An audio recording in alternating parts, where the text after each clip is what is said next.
What we do here is go back.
I owned He's two. gone. He's coming in. I knew they were gonna be talking when I started. I knew it. I knew it, everyone. They were talking that entire time during that song. I'm like, they're gonna be fucking talking when I start this. Whatever. I tried to stop. I swear. Whatever. No, it just shows that we're very excited about nerd stuff. Woo! You can blame me. It's cute. So we're here again 2 days in a row. This is the first ever 2 day in a row podcast. And this is part 2 of E3 where we're going to cover Ubisoft, Sony, and Nintendo. And those will be the last 3 conferences that we talk about. But as always, I'm Oldy Gaming. You're on the Oldy Gaming podcast. With me is our co-host, one of our usual co-hosts, Kano Crisco, and a guest star, Return of Batman 5. Usually we can't exactly do it with Batman 5 because he goes to bed before we start, or else he would be a part of the podcast usually. But he's been a friend of mine since kindergarten. Yeah, and we had him on the show because Sharky is unfortunately out again. He had to work really late tonight, so we miss you, Sharky. R.I.P. Loser. being successful and stuff. Yeah, cop life, I guess. All right. So, anyways, without further ado, we went over yesterday, and I'm sure if you're watching on YouTube, you're watching these one after another. But anyways, we'll recap real fast. Yesterday, Microsoft, Wolfenstein 2 for Bethesda, EA Play, PC Gaming Show. I think that's it. Yeah, Is what we skipped went over over. Intel because they didn't talk about Yeah, much. they didn't do any gaming things, so and basically all you needed to know from Intel was the i9 processor. Also at the end, I think I'm gonna try and do a live ranking of how I think of these. I haven't really thought this over yet, but we're gonna debate on which ones should be the best and which ones should be the worst, I think, to wrap this up. So without further ado, Ubisoft.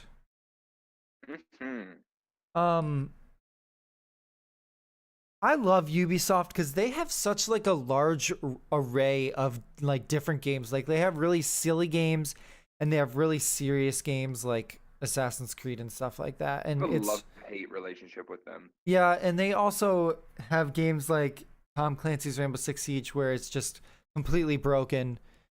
It's a completely broken game right now. That would be why. It's just but they're like their games, like they're always very ambitious with their games.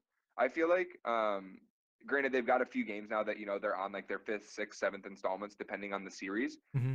But like they found formulas that work, and they're still, I mean, they're not necessarily ambitious now, but they were when they first came out.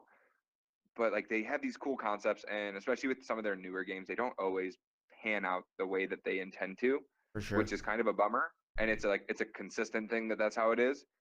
But their games are still fun to play, so I always have a soft spot for them. So what they started with was a pretty power play on my, if I do say so myself, with Mario and Rabbids. And if you know what Rabbids are, they are like the mascot basically of Ubisoft. They've made games before with Rabbids, and they've taken they're like weird rabbits that are just like super cartoonified. They have big googly eyes, and they just do funny stuff.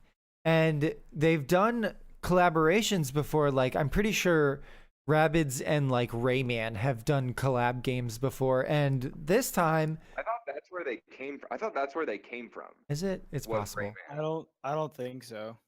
I thought they were their own thing, but I don't know. Yeah. We'll have to look into it another time.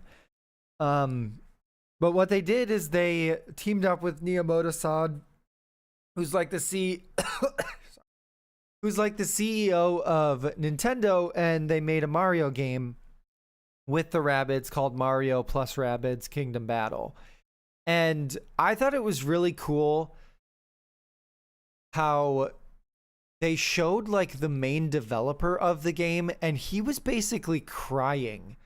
Like he was so happy that he got to work on this game, and he's finally seeing it being announced to the world at E3. And like Miyamoto-san was up there, and the other guy from Ubisoft, their CEO, was up there, and they were like together talking about the game. It just, Yeah, he really had Yeah. an appreciation for it, for working on it. yeah. This was probably like I agree with you in the sense that this was probably the boldest move at E3. Um, because this is like it seems like a very random partnership on paper, like just to see the game and like who's associated with it. But then they kind of like I liked how they kind of gave a background into like their relationship Yeah. when they were on the stage, and like how they've been really good friends for a really long time. I think he said something like almost like 20 years or something. At this point, Yeah. they've been really good friends, and like they've finally been able to come to an agreement and collaborate on a game. Um, Very cool pairing, like very, very awesome way to open up their conference. You got anything, Batman? Not a whole lot. You guys covered pretty much everything, but I just like the one thing that I remember was the Mario CEO guy who was like, "Oh yeah, I have the rabbits all over my desk. I love them." Like he was super excited, almost as excited as Ubisoft to like pair in this game. So like just the two companies coming together, and they're both that excited to announce and release this game, I think will make it that much better of a game. And rather than just like, I guess we'll pump another one out, they're like, this is something new. We're passionate about it. Let's put everything we got into it and hope for the best, I guess. And I think it's gonna do pretty well. Um, it is only coming out on the Nintendo Switch, unfortunately, but the actual gameplay it's a turn-based Mario game, which for this E3, I feel like there's been a lot of turn-based games. I don't know, I don't really remember any in the past like being. I think there's at least 3 turn-based games that have been announced at E3, and they're all of them are pretty different. But I think out of the 3, this one stands out the most to me because obviously it's a Mario game and it's the Rabbids from Ubisoft. Yeah, I really actually enjoyed because they did like a really nice. It was more of like a trailer than it was a demo, but it had a lot of gameplay elements into it to kind of like explain like how it all comes together. I really liked that they opened it up though, and it was like the Rabbids and Mario, and then like the Rabbids were dressed up as the Mario characters, and they like met the actual Mario counterparts. I thought that Yeah. was really funny. Yeah. It was a really cool segue into like the partnership. Um, but like in typical Nintendo fashion, like the characters are like kind of like they're like kind of like outlandish and absurd, and then you start mixing in the other aspects of the Rabbids to it. Like I feel like it just kind of puts it over the top. So that I think is a big reason people are going to want to play it. Maybe even if they're not a fan of like turn-based games. There're going to be some good humor in the game, I think. Yeah, I think it's also because this is, I believe, if I'm not mistaken, the first turn-based style like Mario game. So like hopefully reaching out to the people that do like those games and then throwing Mario in there. I think Super Mario Brothers Saga was Was it? turn-based, yeah. Okay. But that game also had like because it was on like the Game Boy Advanced or something like that, and I remember playing it, and like you run up to the enemies and then you have an encounter, like you're free to run wherever you want to, and when you meet an enemy it starts an encounter, so it's more like Final Fantasy turn-based, but there's also like you jump to do an attack, and then right before you hit the enemy you press A and you do more damage or something like that. So it's definitely not, Or the first like it has not RTS. been, yeah, has not been done in Mario games before. It's like an actual turn-based game, but they've had similar things to like they've had other types of turn-based games before. Yeah, this is I think the first one like where it's more like because that's more like Final Fantasy type combat, where this is more like you're kind of dropped into a map. You actually have like freedom of movement across like a decent sized space, and like how you navigate can change like the attacks and things you line up. All right, so next up on the list here is Assassin's Creed Origins, and we're not going to really talk too much about this because we talked about it a lot yesterday. And obviously, Assassin's Creed being Ubisoft, they had to show something. So they just basically showed a bigger demo. And really, the only thing different that you got from the Microsoft conference was they revealed how big the map is, and it was huge. Massive. I think it was bigger than the Wildlands map. I'm pretty sure it was because it was huge. They said the map itself is so the map for Assassin's Creed Origins is supposed to be bigger than the entire map of Assassin's Creed 4 Black Flag. And like Black Flag, the whole premise of that game was like traversal between cities. So like that map in itself was enormous, and that was all just filled with like water. Like there wasn't anything really in between. There was a couple islands here and there, and this is gonna have like water. It's gonna have like a mountainous region. It's gonna have like more centralized cities. But yeah, I mean the map is absolutely massive. All right. We're not going to spend too much time on that one. We're probably not going to spend too much time on really anything from Ubisoft. So the next one was again the Crew 2. Oh no, they didn't. No, I'm thinking of Need for Speed. No, this is something different. This is the Crew 2, and this was a game that didn't do too successfully the first one. I think they hyped it up a lot and it just didn't pan out very well. And I don't think there's too much of an excitement around the second one. It seemed like they were going to do some more things, like there were boat races in it and stuff, but other than that, I mean, when you compare it to like a Need for Speed or Forza, I think Need for Speed and Forza, since they've been around longer and they're from developers that have been working on games like that for forever, it's going to be better than the Crew. And that like the Crew's just not going to stack up to those two games. Yeah, the actual like trailer that they did was like the trailer was really cool. It was like an Inception meets like racing games meets like because they had like the world and it was like folding on top of itself. Yeah. Just kind of showing like the seamless transition. I'm assuming they're probably just having played Steep, which if you haven't played it, it's like a action sports game, snowboarding, skiing, things like that, where like in free roam you can just randomly switch between like snowboarding and skiing and walking and paragliding. I'm under the impression that this game is going to be something very similar to that, in the sense that you're probably going to be able to switch from like your off-road vehicle to your plane to your street racing car to your boat. Like I'm assuming with relative ease. I don't know, they didn't go into too much detail, but Yeah, I mean, for a racing game, I think they're trying to do too much. They're trying to incorporate too much into one game. That's my personal opinion on it. Was the first crew, was it actually more based with like crew driving? Or is it Yeah, just it called was the. the Okay. no, the concept was to have like a little squad of cars and like It I'm sure didn't they seem had like like a that single on this player one. mode. Yeah, I think for this one though, they were just focused on showcasing like all the different like gameplay Yeah. types. Um, and that like these games always boil down to, do you have a group of friends that you want to play with? Because even if it is like an online game and it's got, random matchmaking and stuff, like really not that fun to play with like random people that you're not talking to.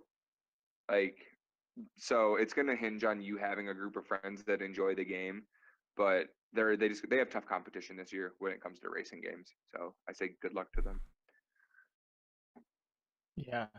Yeah, I don't know. The trailer impressed me, but I don't know how much gameplay sometimes stacks up to the trailer. Like they show you all the awesome stuff and then it gets the actual game and you hit that like once every like couple races or missions or whatever they call it within the game. So hopefully like the game lives up to the trailer and like you guys said, good luck because there's companies out there that do racing games for a living like Need for Speed and those games are amazing. So hopefully they can at least compete with them or hopefully get up there. I doubt it though. I don't know. I've never played the crew. I didn't play the first crew, so I guess I can't really say. We'll see when it comes out. We'll hear the reviews and stuff like that. We're not going to review it, but we'll hear them. All right. So next on our list is, thankfully they brought. I mean, there was probably no doubt that the fractured butthole was going to be showcased here, and they didn't really show anything new. Like we already knew it was a South Park game. It's gonna be funny. The story is kind of like everyone's pretending to be superheroes, and you are the new kid. You're the new kid, and you can customize your superpowers and stuff like that. But basically, you're on Cartman's team, and you're sent over to the other team to spy on what they're doing. Is basically how they set it up. And the only other thing new from this is it got a release date. I know it's been pushed back a couple of times and then they didn't know when they were going to release it, but the release date now is October 17th, which is cool. I definitely can't wait I can't wait for this one. I played the first one briefly and it was ridiculous. And actually, I remember, now that I'm thinking about it, IGN came out with like a short video of and like the caption on Facebook was, "Did fractured but whole go too far?" And I think it's Timmy, no, not Timmy, it's Butters giving some old guy a lap dance in a strip club, and it was just like I don't like know, South they're Park. they're man. like teetering, like they really are though, like in classic South Park fashion, like they're teetering on the line of like where it's like questionable, like because they showcase some of the different characters' superpowers, and like if you know the characters, like Timmy is like the kid who is in a wheelchair and he's mentally handicapped, like he's Professor X, so like because he can't, like the only thing he can say is Timmy, but he's Professor X and he like has these like conversations with the characters. Then they've got Jimmy, who's like the cripple kid, and he's basically the Flash. So like it's just like they always like push the envelope. So did they go too far? Maybe, but like, do you really expect anything less from a South Park game? Or from South Park in general, I guess should be the better way to phrase that. No, I agree. Like, I think that's what South Park is built upon. Not just this game, but the entire, like they're on like season like 15 or something like that. The entire show is pushing the envelope, but knowing when to tiptoe it, when to stop. But that's what the franchise is made out of. I mean, a lot of those shows like that are made on pushing the envelope. So why not do that in the game? And True. Good I point. mean, a lot of people nowadays are gonna be like, "That's ridiculous! Like, this is way pushing the envelope." And then a lot of people are like, "It's a Is game. This is 2017? hilarious." Yeah, Like this is straight up humor. So I think there's going to be some mixed reviews, but I still think it'll be a pretty good game. It'll be hilarious, but we'll see. But whole. Yeah. I love how they got away with that. It's literally fractured, BUTWHOLE, but it sounds like a fractured butthole. But it's That's- fractured butthole. Yeah, I mean it's one of those games where I love just it. through and through, like every single aspect of it is South Park. Like Yeah. Classic they South Park. really didn't hold back at all, and for that I am very thankful. Okay, so next on our list is a game called Transference. This is another VR game. The like executive or the creative director is Elijah Wood, and I gotta say they did a really good. They were like it's a horror game, obviously, and they did a really good job. I remember when I was watching it, I felt really uneasy watching it, and they really delved into that. They tried to make it seem like it was like a real thing though, but I can assure you that that is not a real thing. People in the 90s did not find a way to upload human intelligence and memories onto a computer. I can guarantee that. That's not real. They're just trying to scare you. But they did a good job about being creepy and weird, cuz Elijah Wood is so creepy when he's not Frodo. Yeah, like even like if you ever watch Wilfred, I like that show, but he's kind of like Odd. that show goes to some like kind of dark places at times. But I mean it's what he's good at. But I agree, like there's the part where they have it like first person camera, so it's supposed to be like you're like sitting in a chair, and they're like, the doctor's like looking at you, he's like, it's not real. He's like, you're gonna be fine. Like, trust me, you're gonna be fine, and like overly like overselling you on the fact that you're like nothing's gonna happen. So you kind of sit there and think like, actually gonna happen if you do this. But yeah, it was a really cool trailer. They didn't really have much like gameplay or anything though. They didn't have So, any. It was just like was- little flashes on there. Yeah.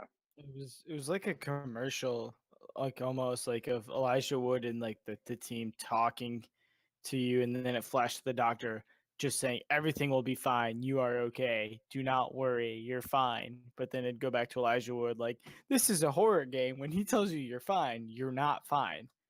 Like, so I think like definitely when I watched it, it was just like an uneasy feeling. It was just kind of feel like you were being watched. I don't know how to explain that feeling. It just it was unsettling. You were uncomfortable even though you had all the lights on, no one else was in the house, or someone was next to you, and you're uneasy altogether. I was at work So- by myself with the lights off. I was scared. or that, but By the way, I like this format, how we're doing. It's like I'm taking a turn to talk, Crisco's taking a turn to talk, and Batman's taking a turn to talk. It's like we're not, because usually when Sharky is in here, we just like blurt out whenever we want to talk. And I like this. It's a nice structure. It's cute. well, I'm too scared to like talk and intervene because it's your show. Right. I'm just kind of here for the day. I mean, I like it. don't I wanna- think it makes it I don't more want to fun. get fired before the end of today's show, so I'm playing nice. Yeah, we signed him to a 1-day contract. If he performs well, we'll think about bringing him up to the big leagues full time. Yeah, just do it on the weekends, and I can do it. I mean, we do it on Sunday, but we do it late on Sunday because Late.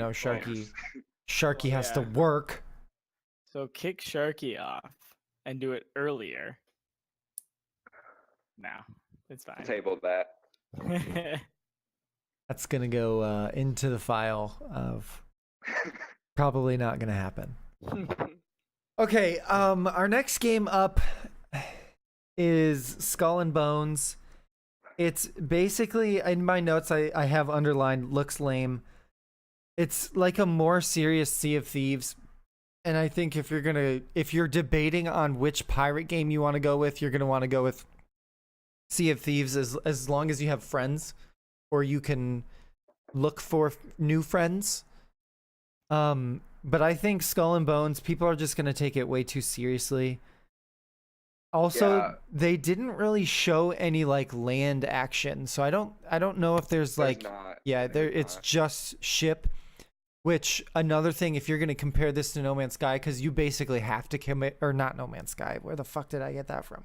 If you're going to compare this to Sea of Thieves, which you have to compare it to, that aspect missing of being able to get out of your ship and control your character is going to be a hindrance for this game.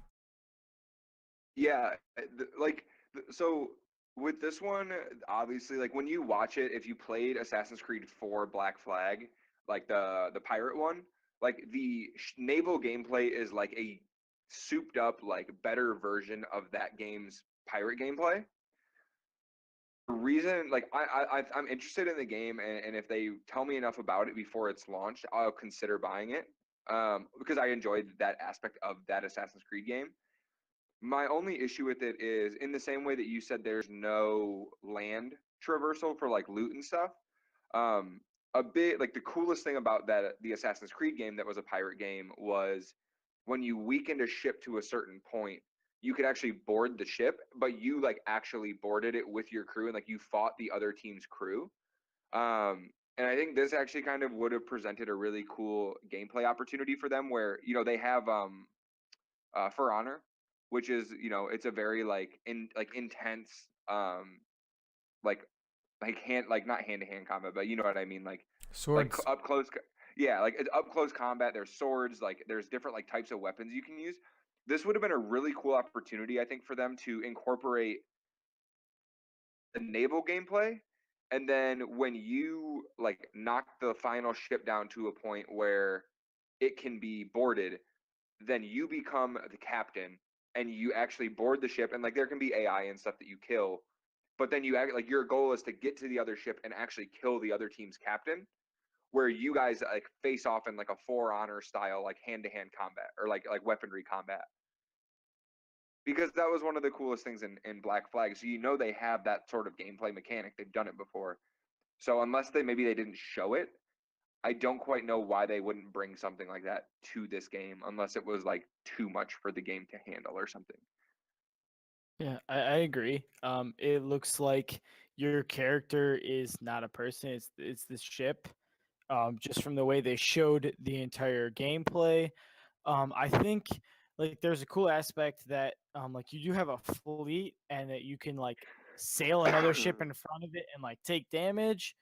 But I think when it went to like the boarding, I think it almost kind of was like a cut scene, or like the same thing happens every time, not like the whole hand to hand combat. Like that would just be so epic just to become that character and get to fight them, or get off on land and sell and trade, upgrade your ship and do that like as an actual person, and like control your crew and not just like I'm a ship, I can sail and hopefully shoot my cannons, right? I think there was it this game that had like the port that you had to go to get to sell your loot or whatever, to bank your loot or something Yeah. like that. Yeah, yeah. It has elements like so Pete. It actually has elements of what you were talking about. There is like going to be some sort of like trading hub where like you take like, and I think when they do like the PvP instances, like you don't necessarily have to sail your ship to the port. I mean, you might have to, but I'm guessing like it's probably like a menu thing where it's like Yeah. once you finish the instance, like you get the loot. So you can like obviously kind of accrue it over time. But yeah, I agree. Like it's a weird concept to like have a game about like piracy and stuff where like you said, like the character is the boat, which is fun because everyone can like invest in their ships differently, and like you're gonna see like different people have like kind of their own style for the ship that they build. But then to have nothing beyond, like if they don't have anything beyond that, it's gonna be just kind of a weird experience where like you fight as a ship and you do everything like as a ship basically. Um, there should be some sort of like human style interaction to the game. Right. And like, yeah, like I understand there's like that hub or that trading center, but I think it still goes back to, if you're not getting off the ship or anything, you're still the boat trading. You're the boat upgrading, not like getting off land and having to go to different like buildings or shacks or whatever kind of buildings they have built in that game, rather than just like pulling up to a piece of land and be like, all right, I'm going to sell this, this, this, and this and upgrade this, instead of like, hey, I need to find where this building is to upgrade, or find like a blueprint to upgrade it, or like do something like that. Like, I mean, that doesn't seem like too much extra, but it just sounds like that'd be a lot better additive to the game to incorporate the human aspect, rather than just I'm a ship with people on me, but I'm a living ship. And maybe they'll put that stuff in there. Probably not though. I think it's pretty early in development. I don't even think that they didn't give a date of when they're gonna release it or anything like that. So maybe that's something. Maybe they just don't have that in the game yet, and they're still developing it. But who knows? Well, I was gonna say, if they're like, obviously the game, like they're taking a lot of cues from Black Flag. I actually like beat that game and got pretty close to 100% on that game, which took quite a while. But in that game, there was this sense of like, once you kind of finished the story and you were going back to do like the naval missions and stuff, there was a sense that like you weren't really actually like the assassin main character anymore. Like the character became the ship, because you were upgrading it, making it better. But what they had, and I'm sure they'll include something to this effect, is stationed around the open world, kind of in like the really big open sea areas, were like what they called like naval contracts, or like something to that effect, where it was these like well-renowned legendary ships of the game. And where it was like one of them was you had to fight two ships at a time, and they were both like, one of them was really fast and the other one did a lot of damage, and the ships were actually really good at like kind of surrounding you and like pigeonholing you into. It was like actually tough to take these ships down because they were really strong. They had a lot of armor, and then the reward for taking them down was like a legendary blueprint for like a cannon or a mortar or like a hull upgrade, where like so you had better armor. So I'm sure they'll incorporate that kind of stuff. It's just I'm interested to see like if they have some sort of like single player aspect to it, only because they jumped right into like a major multiplayer focus. And then even when they were talking about it, like it seemed like the main goal here is to be like the most like notorious pirate on your friends list, which is cool. But like it also could be a cool game for like some sort of like story-ish mode like that. Yeah. Yeah, so I looked up the release date. They don't have one officially, but it says Q3 to Q4 of 18. So the last 6 months of next year. So they're, potentially a year and a half out from releasing the game. So hopefully they got some of that feedback, or oh yeah. So hopefully what they had was just preliminary, like, hey, this is the main part of the game. Like, you're gonna be in a ship, but hopefully you have some of the interaction of the human sorts. Yeah, makes it a little bit more personal. Yep, we'll see. We'll keep you informed once we hear more. So the next couple ones on our list, probably about the next 4 games. I'm just gonna rattle these through because I don't really want to talk too much about them. Just Dance 18 was announced. It's so weird. There's whatever. It's just awkward to watch. Yeah, and it's like they bring dancers out there, and then they bring this singer that's out there, and like none of them are gamers. None of them are gamers. And all she does is she sings, and then she says, "Just Dance 18 coming September of 2018 or whatever," and it's just like, get the fuck off the stage. Next game, please. So then after that was another South Park appearance, and I thought this was weird that they didn't do South Park Fractured But Whole and then this mobile app, because it's like a mobile app, and it seemed like it might go with the Fractured But Whole, but since they didn't do it, yeah, almost like a companion app where you can do like mini games and stuff, and maybe there's like dailies that you can do on it that help your Fractured But Whole character. But I don't know, because they didn't do them right after each other, and they didn't really talk about it. So I guess we'll have to wait for more on that one. Then the next game after that is the type of game that I hate the most because it's microtransactions in real life, called Starlink Battle for Atlas, which, I mean, I guess Batman and I were talking about this before. The way they presented it was spot on. They were saying, I'm from the 80s, so I liked to have my toys. here's a game where you can have your toys. But in reality, what they're doing is they're just trying to get you to buy all of their shit and spend all of your money on just dumb stuff. Cause like you'll get to an encounter and you might be able to do it, but it'll be easier to do it if you buy this little piece that you can put in. So you go and buy this little piece, and then you get to another encounter and you might be able to do it without this piece, but it'll be way better to do it with this piece. And it's just like this ongoing thing where you're just always pouring money into this thing to be able to play this game. And I just don't like those kinds of games. Yeah. Oh, you can No. Go Yeah, ahead. I was just gonna say, like, this is more like, even with the graphical style and everything, like, it's a game that, like, I don't think, even though they kind of said that, that they're interested in it because, like, they like their toys. Like, this is much more a game I think that's gonna appeal to a younger audience. It kind of hits that chord with like the amiibos and stuff that are on Nintendo, and like the like PlayStation and stuff like that. Like, this kind of hits that same chord. I can't stand that kind of stuff. It's just Yeah. like you said, like, it's just consistent. Like, it's consistent DLC, but like disguising it as a piece of plastic as opposed to. I think the only way you can be successful for this kind of game is if you do Legos, and they have a Lego one, and that actually makes sense because you can go out and buy Legos and build stuff, and that correlates better to a game type like this. But then again, it's still the same thing where you go out and you spend a bunch of money for stuff that you can do. But anyways, next game on here is Steep, which this is, I believe we covered this in like one of the older podcasts before we restarted and revamped everything and moved to YouTube and all that good stuff. Yeah, that was the one. Like, Vin was on it. Chris was on it. Yeah. Like, we did it at like literally like 3 a.m. Yeah. I remember that one. Yeah. And Anyway, basically sorry. what Steep is it's like a bunch of winter sports.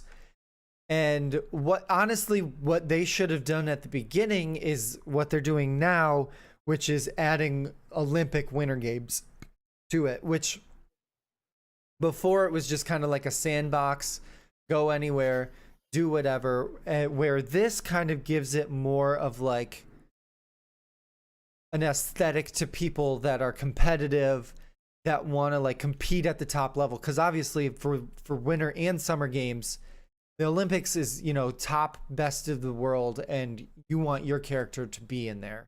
So that's kind of like what I think personally they should have started this as, was like you have this sandbox game, but eventually you get to go to the Olympics. Because now that they're releasing it, I think it's kind of like too late for the game to be redeemed. Yeah. I enjoyed the game. I didn't play it for very long. I bought it. I didn't play it for very long.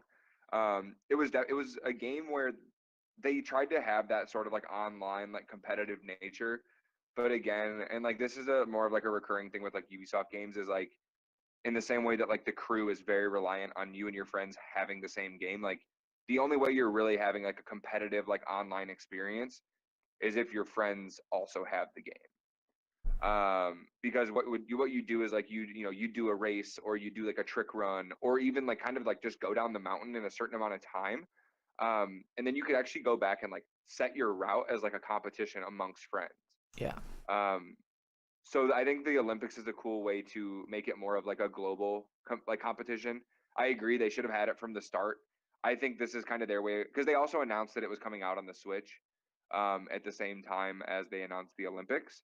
I don't know if they did it then, or if they announced it in the Nintendo conference, but Steep is coming to Nintendo, and I think this is kind of a way to like pull people who already have it on the regular consoles, like, try and like pull them back into it. Because that kind of stuff can get really intense if the courses are built well, and they're fun. Like, the game's fun, it's just it didn't have a lot of like longevity to it, really. Nope.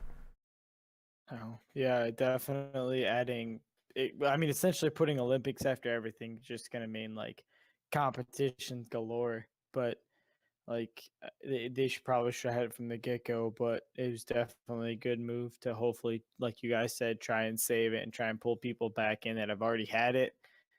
just like, hey, you can, I guess, compete with your friends if you have them with by kind of making stuff up. But now it's just like, all right, here's like the actual Olympics. Now you have like those goals, you have that route, you have those certain races, and it I think it will definitely get intense. But how how much will it pull the people back in that have already had it, and how much will it compel people to buy it who don't have it now? So like I guess it comes down to something like that. But I mean, it sounds interesting, but Yeah, I'm sure they'll probably get some sales off of it.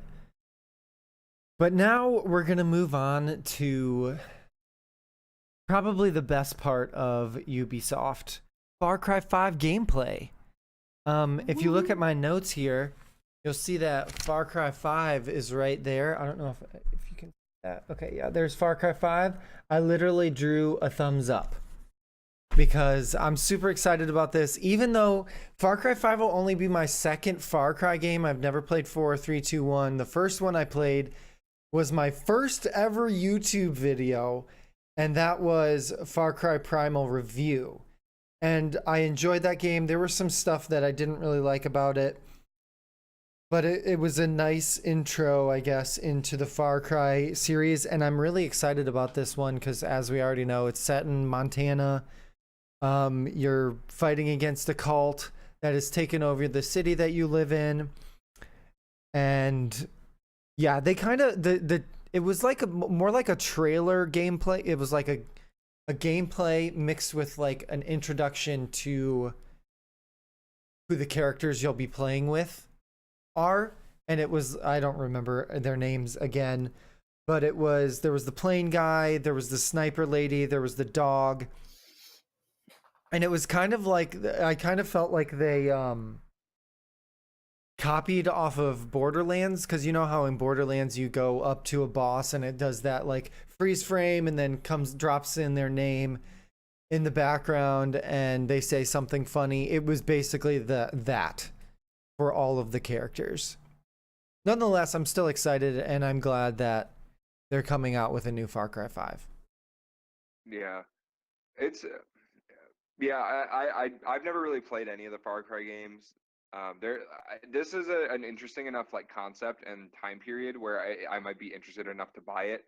Like Far Cry 4, like it was like a survival island, like that's been done. Like it didn't really interest me, and that's how most of them have been. This one they're kind of, I feel like, going in a little bit of a different direction. Um, but I like, what is it with games and like having these like multiple main characters now? It's kind of like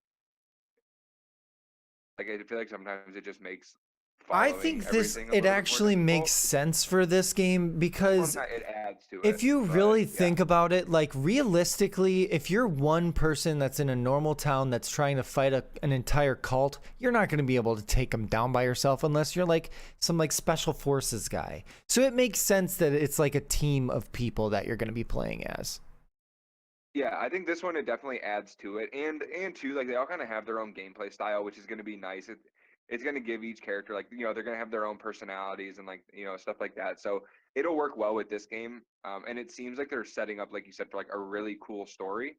Um, Ubisoft, depending on the game, they're usually pretty good at making a story, and I think this one, because of the time period, they can go a lot of different ways with it. I feel like the concept of like a radical religion and then like trying to take like bring them down it'll be a fun time for them at least.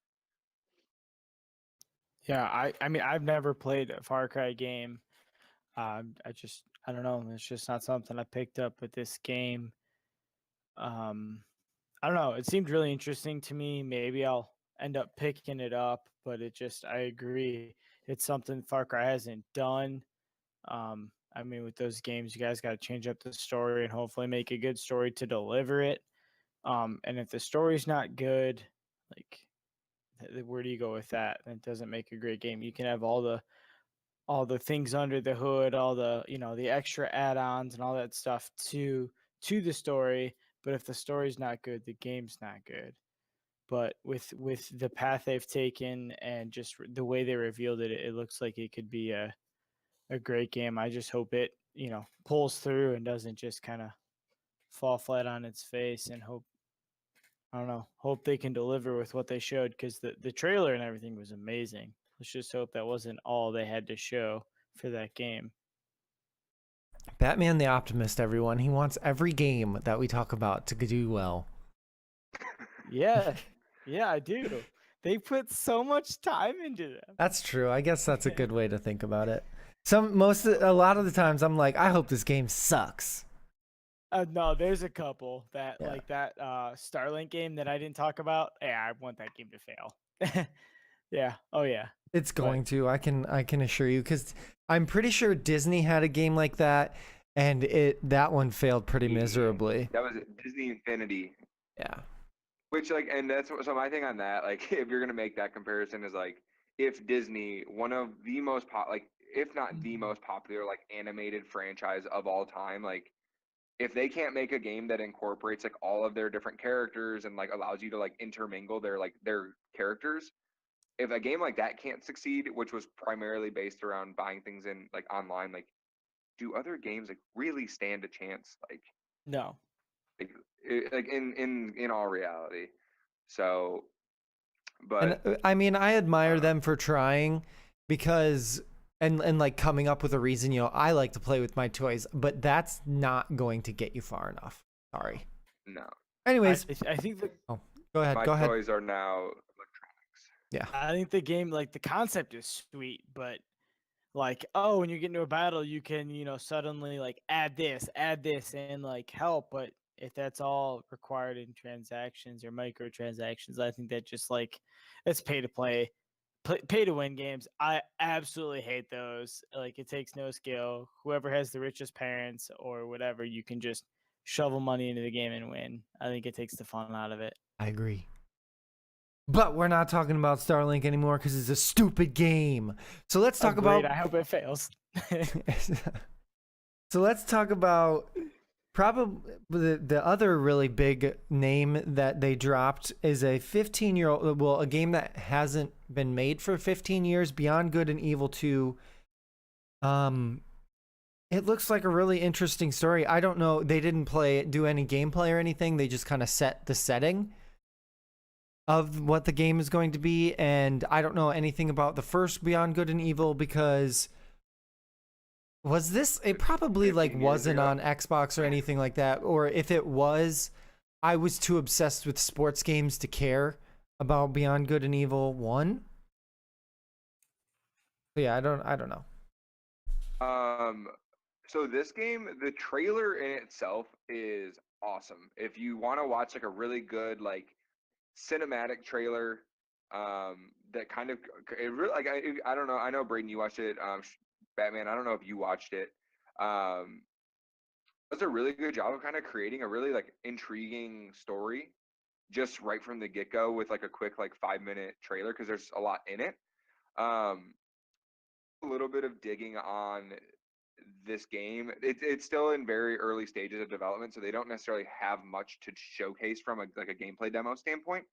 But they spent 3 years essentially creating an engine to do a better version of what No Man's Sky did. So beyond the story, the core gameplay concept is that you can be in like these these little like cities on these planets, like a fully functional like city that's got markets and all that stuff, and then you can get in a ship and like fly to the other side of the planet, like another city, right? And then you can then leave and like actually fly into space to another planet. And it's gonna do what No Man's Sky did, which is like randomly but systemically like generate like enemies and different like races of alien and creatures and things like that. And they said that Ubisoft did showcase the engine. And for the people that said they saw it, they said like they thought it was a very ambitious plot.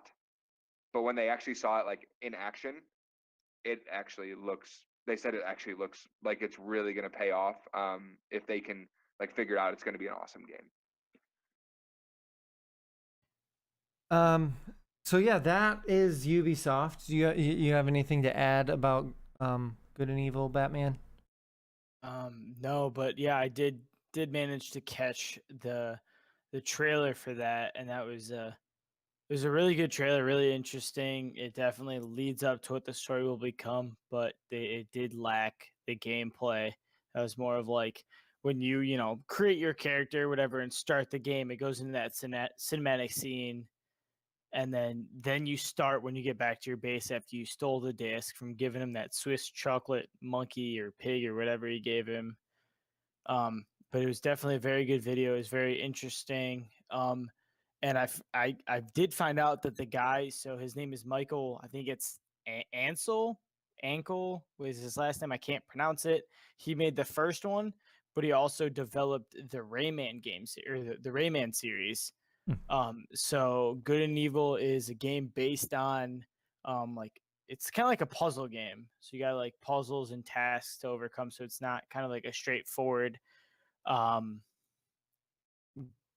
game, I guess, or RPG or sandbox. You got to get to where you're going, you got to kind of figure out how to unlock the next place or to get to the next area. Like, oh, you got to get up on that ledge. You got to figure out how to get up there, and it's not just like, oh, I've got to walk up the mountain. You got to figure out how to get up there. You got to use your resources and use everything around you. So it sounds like a good game. I loved playing the Rayman games when I was younger. I didn't really, I guess, hear anything about the first one when it came out. I was probably into sports game, as Oldy Game said as well. So it looks promising. Let's just hope they can deliver with and follow up that amazing trailer. Cool. Yeah, I'm looking forward to it. But that wraps up Ubisoft for us. It only took us an hour just to get through Ubisoft. So we got 2 more things left. I'm going to try and not talk about some of this stuff that I don't care about here for Sony. But before we talk about the games, I thought Batman had an interesting point here. Usually when Sony presents at E3, they just bang out games. It's game after game after game with little talking. And everyone loves that for whatever reason. Batman actually has a different point of view on it. What's your point of view on this? I love the trailers, and I love that. Like, I understand they probably had a lot of games. Sony's a big company, but they seriously came out on stage and talked like twice, maybe 3 times that entire. It was like an hour and 20-minute conference, something like that. But there's just no talking, so they just literally banged out games, and it just not a lot of them were described other than the huge ones. But they just didn't describe anything. There was no talking to where Ubisoft came out quite a bit and explained a lot of the bigger games and came out like that. But Sony just played trailer after trailer after trailer, and you didn't know what was going on until like 5 or 10 minutes later. It was like Spider-Man 2 or the new Spider-Man game or whatever it is. Like they just didn't talk and explain the gameplay. And I guess I really didn't like that. I mean, the trailers were fantastic, but they just didn't explain anything or what they were trying to accomplish with the games or kind of the background of the games. They're just like, here's clip after clip after clip. Hey, Destiny, guys. And then clip after clip after clip. And then, like, all right, that's all we got. So. And I can't agree more with you. I like it as well when they come out and they have people talk on there. And I know I've never said that before. And we're gonna get haters, and everyone's be like, "No games. Look at all these cool games, Sony." But no, I agree with you. Sony does have cool games. We'll give them that. See, I agree. Like, it's nice when they kind of like set the stage for what's going on, at least a little bit. The one thing that Sony did though, which it takes, like, you actually have to like you have to think back to last year's E3. So they showed God of War, they showed Spider-Man, like, and I know we'll talk about all these games. But if you look at how they did it last year, they did a gameplay demo of God of War. They didn't really give any detail on the story. They just did like a quick little section of one of the story missions, kind of gave you an idea of the characters. This year, they did more of a story trailer. There was gameplay elements, but it was a story trailer. For Spider-Man, last year they did a teaser for it. This year they did the gameplay. So like they're kind of bridging the gap from their conferences. but you have to like remember the old conference. If you didn't remember last year's conference and what they talked about there, like I agree, like a lot of this isn't going to make sense. They still should be coming out to recap their games, but like I think maybe they were hoping that, especially for their exclusives, that you kind of remembered the stuff from last year. Would be my guess. But even to bridge, you can't just, like you said, you can't just expect everyone to come back and be like, I remember E3 like it was 20 minutes ago from last year, and be able to connect everything. You gotta, connect that and just explain, whether it's after you play the trailer and just be like, hey, this is, what we kind of directed the game, or before. But they just, and even with some of the huge game titles that Sony's coming out with, like Spider-Man, I don't think they like talked about it at all. They just played, I feel like, a 10-minute trailer slash gameplay. I think more of it was gameplay, but and then they just kind of, skipped past it. I was just like, whoa, whoa, whoa, whoa, whoa, whoa. This game looks sweet. It looks like a huge game for you guys. Give me some background. Give me, what you guys hope to accomplish, or your goals, or something with this game. Don't just skip it. Agreed. And so, I mean, since we're talking about these games, we might as well just hit Spider-Man and God of War at the same time, which, I mean, I guess we kind of did. These two games, along with Crash Bandicoot Insane Trilogy, are three games that are making me very much want to get PS4. As much of a Microsoft fanboy I am. Oh, okay. You have to play with that in here. Also, with the desk. Can you guys hear that? The bottle cap You're running fine. across. Okay. Yeah, just keep going. You're okay.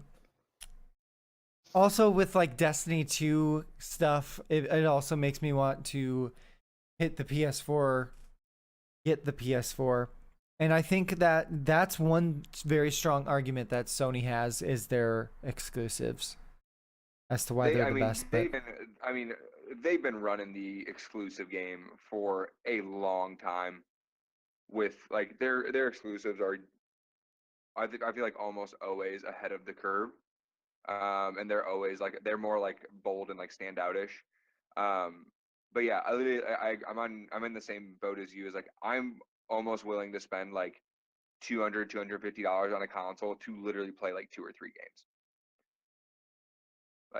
Like they're that good, and that's and the not stories that including they the tell are money that usually you're that going to good. spend on the games. 250 is for the console, and Yeah, then you're going to that's, like, spend yeah, like I'm willing to $180 spend. on games. Yeah, and plus too, like they have games from last year that I still am really interested in playing. They look Yeah. really fun, and they've gotten good reviews. But yeah, I mean, like their exclusives are a reason to want to get the console. And like, if it wasn't for the fact that I think we all upgraded consoles, we had all kind of already played Xbox, so that's what we upgraded to. Like, I very much would have probably leaned towards PlayStation, like looking back on it.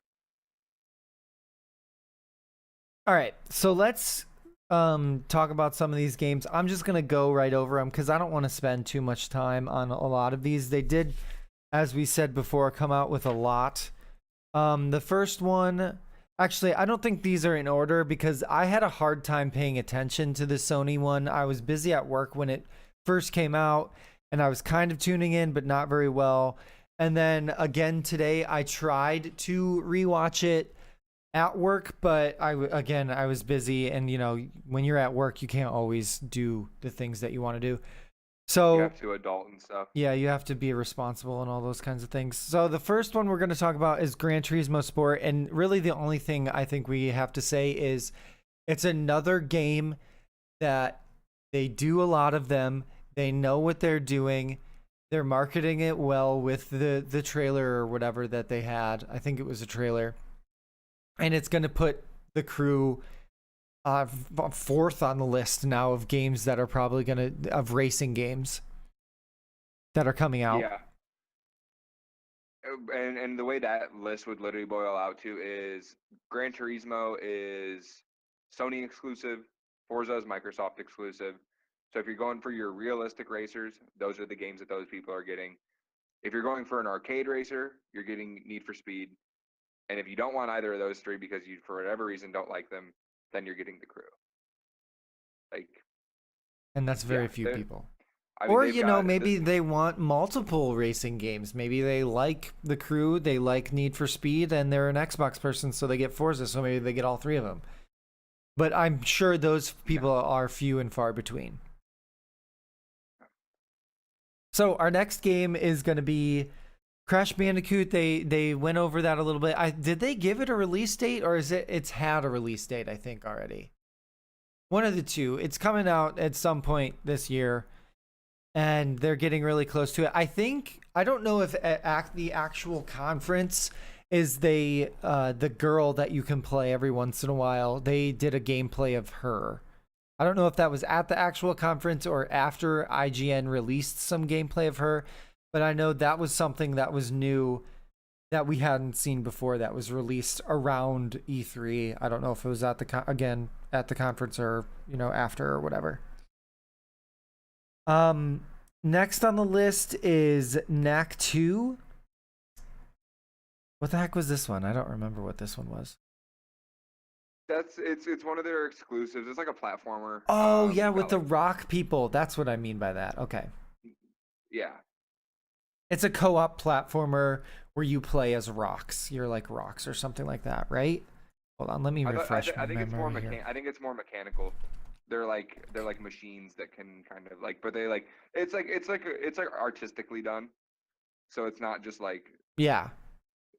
but it's kind of like if you liked like Jack and Daxter, you like Ratchet and Clank, like you'll it's that kind of game basically, kind of like a linear open world platformer with like guns and Oh, stuff. yeah, they're like machine based. I see that. Yeah. Okay. Yeah, I mean, it's a Sony exclusive, so I'm not interested. And it seems cool for, you know, if you're a Sony person, you're a PS4 person and you want to try it, go right for it. You do you, boo boo. The next game, so one of the sections in the Sony conference was trying to get people that don't normally game into their market. And the way they did this is they made it so you can play games. They got rid of the controller, their PlayStation controller, and they made games where you can use your phone.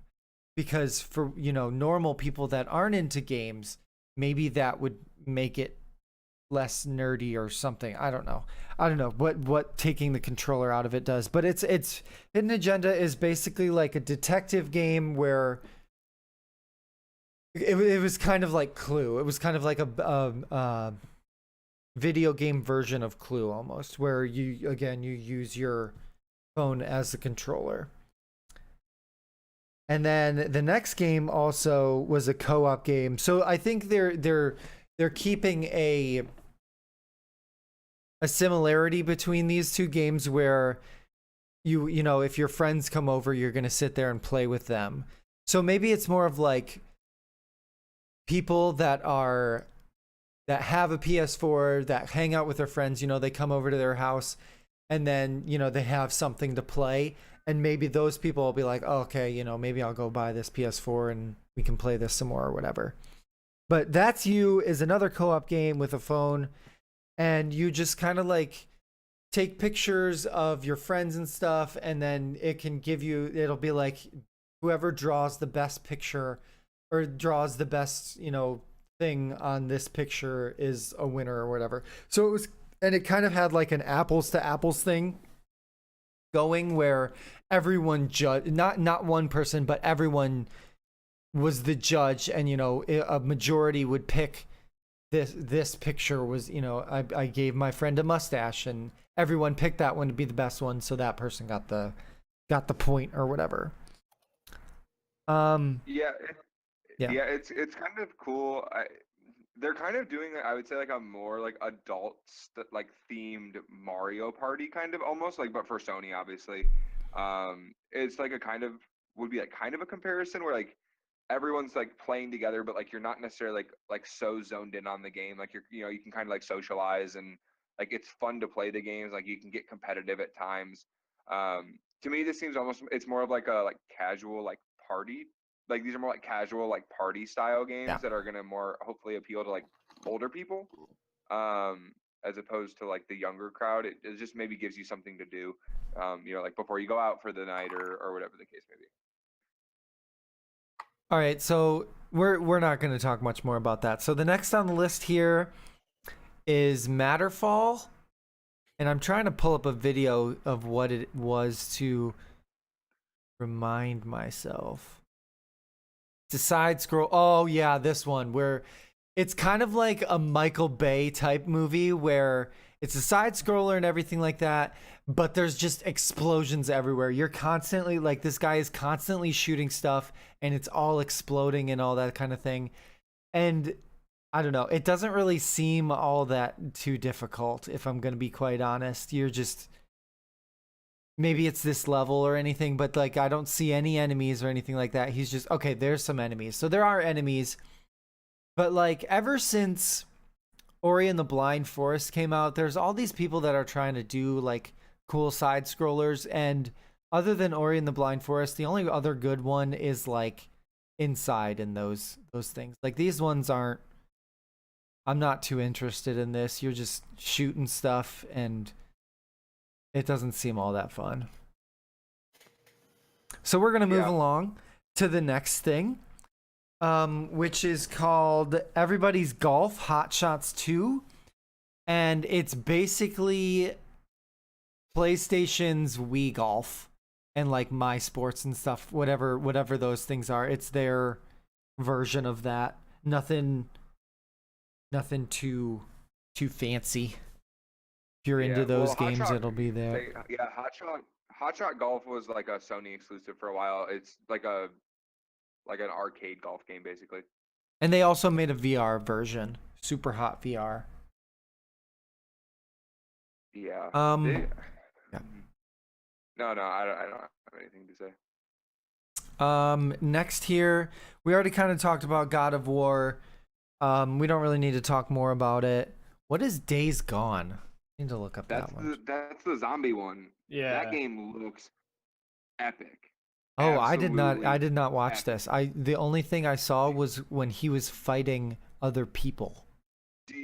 I'm sure you've probably seen the gameplay trailer that they did last year. They didn't announce really anything about it. They just showed like a really awesome clip of the game. It's the one where like the guy's like running through like the abandoned like this shipyard, one. like, Okay. It's that game. Dude, it looks like the pinnacle of zombie story games. Like, and it's an Better exclusive than Last of as Us? per usual for Sony.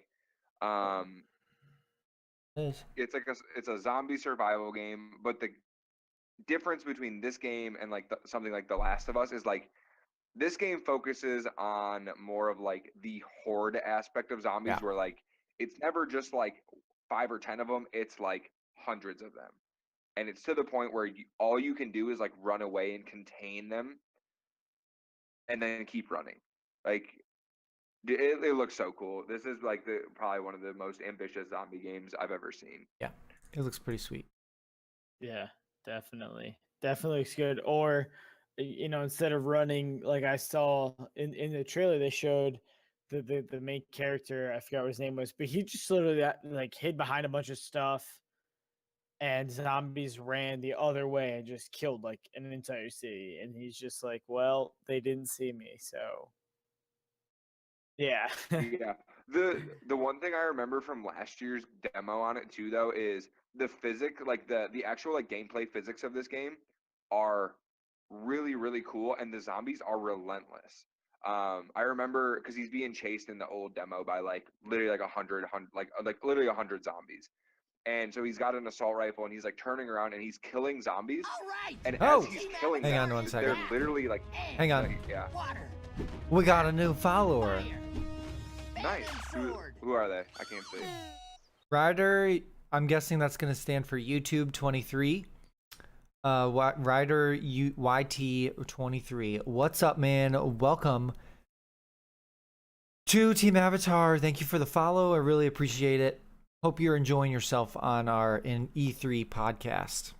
Part 2. Okay, so go back to what you were saying. But zombies. yeah, so this demo was more focused on the actual story of the game. And again, this kind of is like them bridging the gap from last year to this year. So yeah, like again, they should for sure be coming out and like talking about these games just to like reiterate that. Yeah. But they did a really impressive gameplay trailer last year where it was like actually like a staged thing. But he's running away from like literally hundreds of zombies. And as he's killing them with an assault rifle, they're falling down and they're literally making a pile of dead zombies. And the other zombies, instead of just like stopping, are actually crawling over this pile of dead zombies to continue chasing him.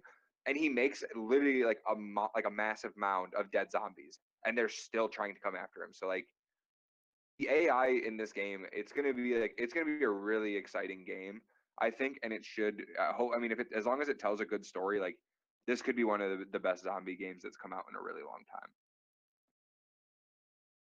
Batman? Yeah.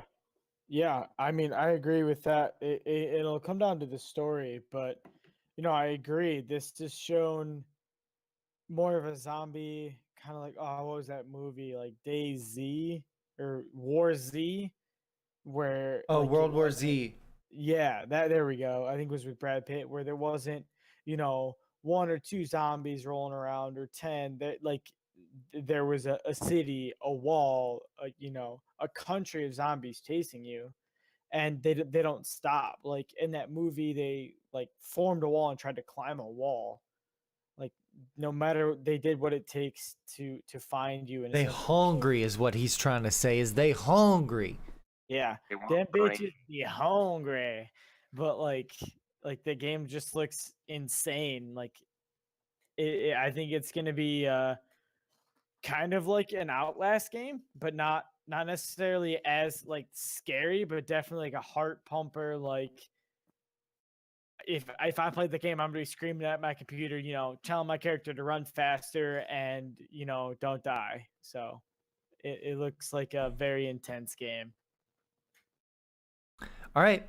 So that was Days Gone. On to the next one, which is Uncharted: The Lost Legacy. And I've never played an Uncharted game, but as from my understanding, you're not playing the normal main character, you're playing like his sidekicks or something like that. And honestly, I don't care. I'm not really into that whole Uncharted thing. I like violence, and there's more puzzles than violence in this game, so it's always been one that I'm whatever on. I guess they have really good stories, but That's what I was gonna say. you know me and finishing fucking games that are story modes, I don't do it. It don't happen. All right, so let's become. I'm reading the title of the next one. The next game is Detroit Become Human, which is Ooh. a very cool game. It is Android. It's basically one Android. Humans have advanced robots to become, the androids. They're sentient. They're not sentient. They still kind of listen, but the way that it happens is one android finally realizes, like we're superior to these people. We should be making our own decisions. We should be not necessarily in charge, but like we shouldn't we're slaves and we don't want to be slaves. So it's like a revolution kind of thing. And in this game, this is the one that was the butterfly effect one. I know yesterday we were talking about one of the games where I wasn't sure if it was like the butterfly effect where what was that one? It was the other zombie one. We weren't sure if that was the one that, the effects. Decay 2.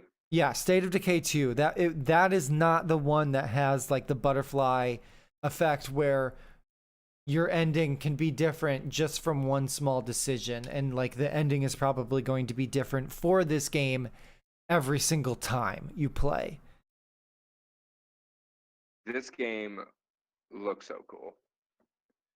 It's gonna. I don't really have like I don't know really know how to like describe it or like why, but it's gonna be a really story driven game with some like I think of it. I think it's gonna be kind of what was the Xbox exclusive that came out? Was it Quantum Break? Yeah, I think it's gonna be that kind of game that was a where like Microsoft exclusive. Yeah, I need to stop saying Xbox, but you know what I mean. I think it's going to be that kind of game where like it's linear, like you kind of have some freedom of the choices you make, but it's very linear. Yeah. The game itself is linear, but this this game is going to be awesome. I think I'm a huge fan of this game already. Yeah, I don't know. I just hope I live so close to Detroit. I hope it doesn't become real. Actually and happen. I'm really scared. No, I don't but, think we're anywhere near Android technology. We may have phones that are called Androids, but we do not have robots that are called Androids. no. It's just I don't know. I think there are games that have been similar to what this is trying to be and have kind of flopped. So I hope Here he I hope comes, they go. Yeah, I Mr. know. Shut up. Optimistic. No. I mean, the game looked really sweet. I don't think it'll be something I'd buy a PS4 for. But if you have So- On a one, PS4, I'd be broke. I also really like how Yeah, if I had a PS4, I'd be broke. Hell yeah.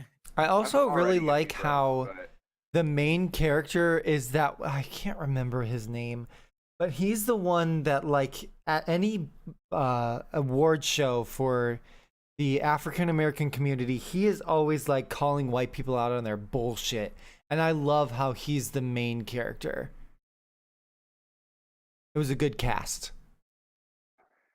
I mean, they've outside of E3, this is a game where it's like the like gameplay and stuff has trickled in like just like in bits and pieces, because the story is going to be the main focus, and they've shown like all the like there's one scene and like they showed a bunch of different endings as far as like how it could go, and like they showed like 5 or 6 different endings. They're like, this is like one of 6, like 6 if not more ways that this like whole scenario can end. So like be the whole like that's going to be throughout the entire story. You're going to have all these moments like that. It's like everyone's going to have their own unique experience playing through the game, and I think that's something that's really cool. But I agree. I hope that it pans out well. Okay. So on to the next one is a game that's already came out and it's a DLC. I don't remember watching it, so I don't remember what the DLC, but Horizon Zero Dawn is getting a DLC. It's gonna launch soon. I don't. Frozen Wilds. Yeah, sure, whatever. It's about like winter, like the More winter more further, cool stuff that PlayStation gets and Microsoft doesn't get. Next up on the list, these next 2 games we kind of already touched on. Spider-Man game, exclamation point. Very excited for it. Even though I So don't have a cool. PlayStation 4, I'll probably watch someone on Twitch Right. play it in realistic reality. I'm Definitely. not going to buy a PS4. I'm just going to watch other people play it and be jealous, but, you know, enjoy as much I can. As I Yeah. can. And then after that, Destiny. We did a whole episode on Destiny 2. Nothing really came out other than they announced like the beta and the actual release dates. Release dates. So for the PS4, PS4 is getting this not sooner, but like they have the deals with the PS4, so you get more stuff. But basically, the PS4 beta is coming out July 18th. The Xbox One beta is the 19th of July. And that's if you pre-order it. But all other people, if like the free beta or whatever, if you don't pre-order it, will get the beta on the 21st.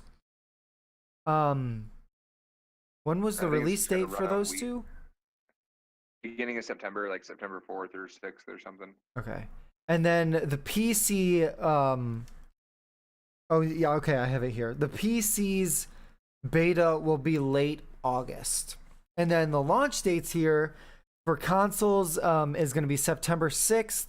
For PC is October 24th. So it's a month and a half distance, Bullshit. which sucks because Uh, now I'm in a pickle where like I'm gonna buy it for console because I want to be one of those streamers that gets noticed on this game, and I have to have it right when it comes out.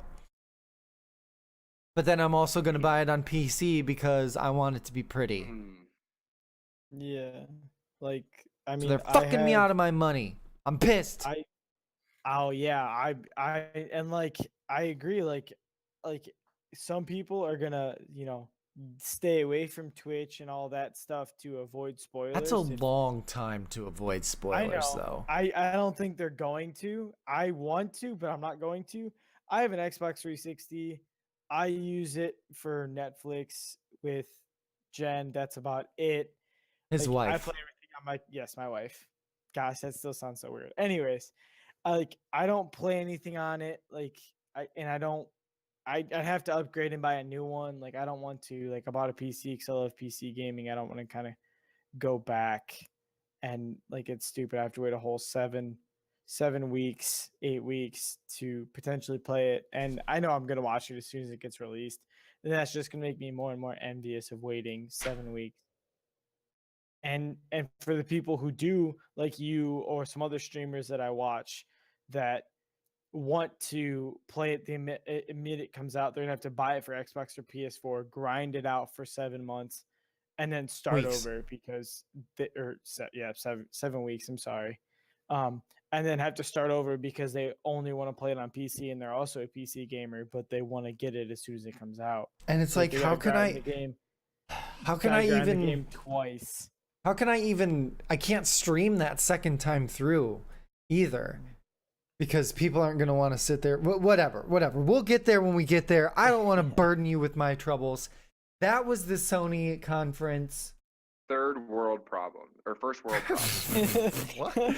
I'm pretty sure people in third world aren't talking about Destiny and it releasing 6 weeks later.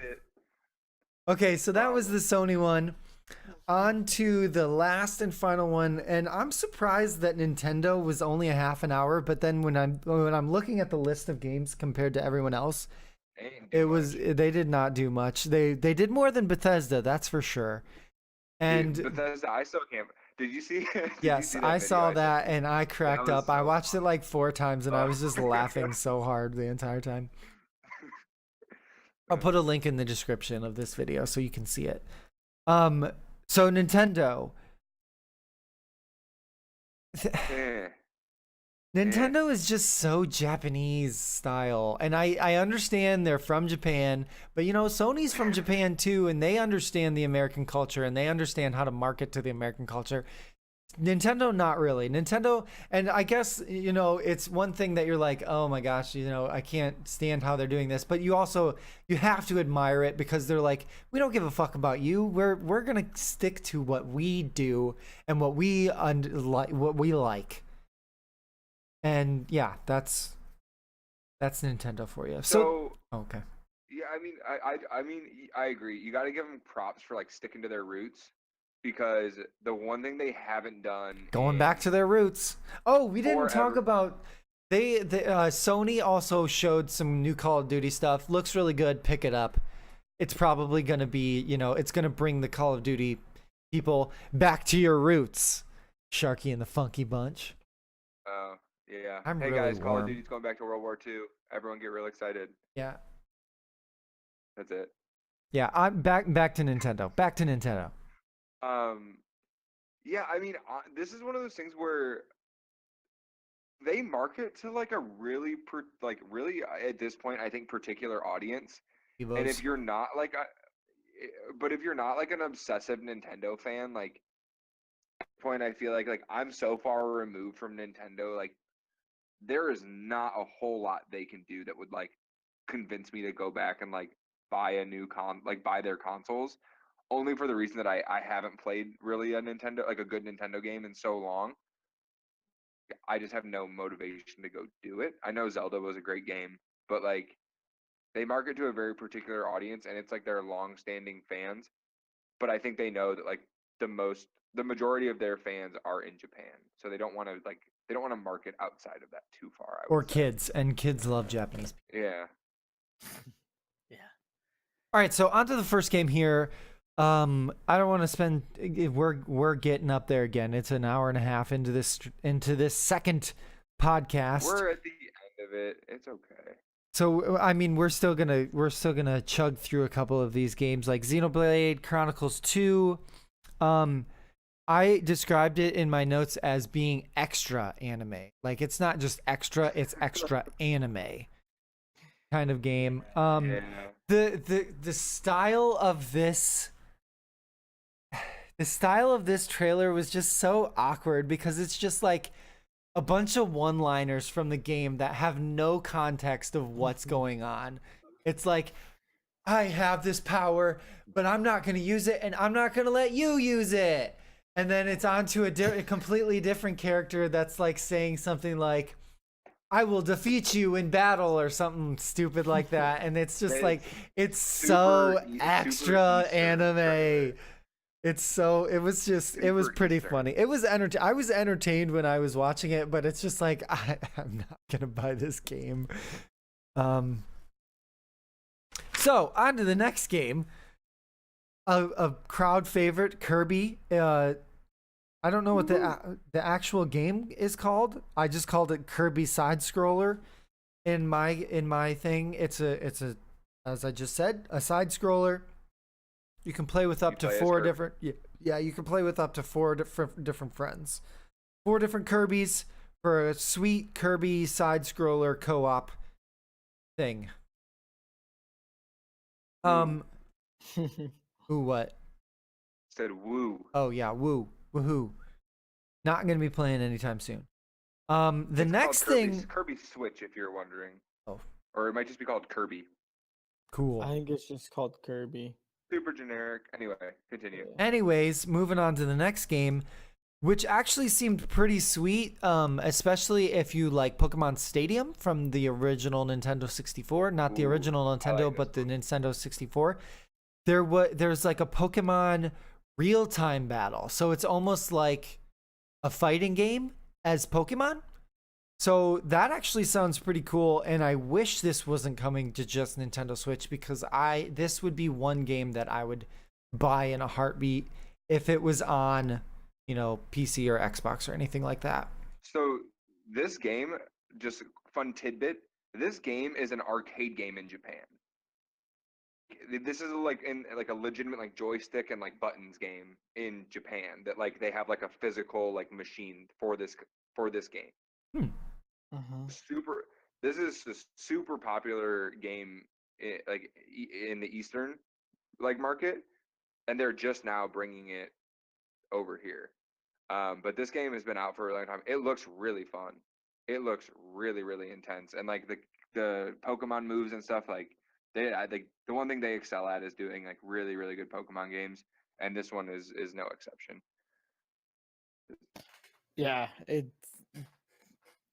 don't know. It looks crazy. It's not the whole I'm just gonna walk around as Ash or whatever you named your character and then Fart butt. battle like DMX. yeah, it was just I'm gonna you essentially is what I got out of it is you walk around as the Pokemon almost and like it's just arena. It's just like an arena. Yeah. Oh, there's no like RPG elements to it. Like, there might be like Wow. character customization elements, but it's literally like 2 Pokemon in an arena, like fight to the death type thing. So it was like Pokemon Stadium on steroids. Yes. Yeah. That still sounds sweet though. Very accurate way to describe it, actually. Yeah. That still sounds sweet. I loved Pokemon Stadium. Yeah, 1. it's been out for a while. Like I would, if you've never heard of this, I would highly recommend looking it up. There's a ton of gameplay video out there for it.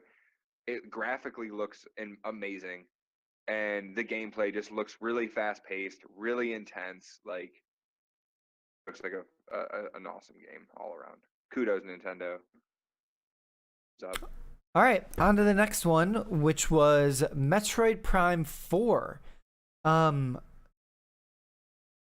This wasn't they didn't release anything other than the fact that it flashed up on the screen, Metroid Prime 4 now in development. And that was literally it. No gameplay, no trailer, just, hey, we're making a new Metroid game, in case you wanted to know. So that's all we're going to say about it, because we don't know anything else. I originally missed that. I blinked and like missed it and had to like wait. What did they just announce?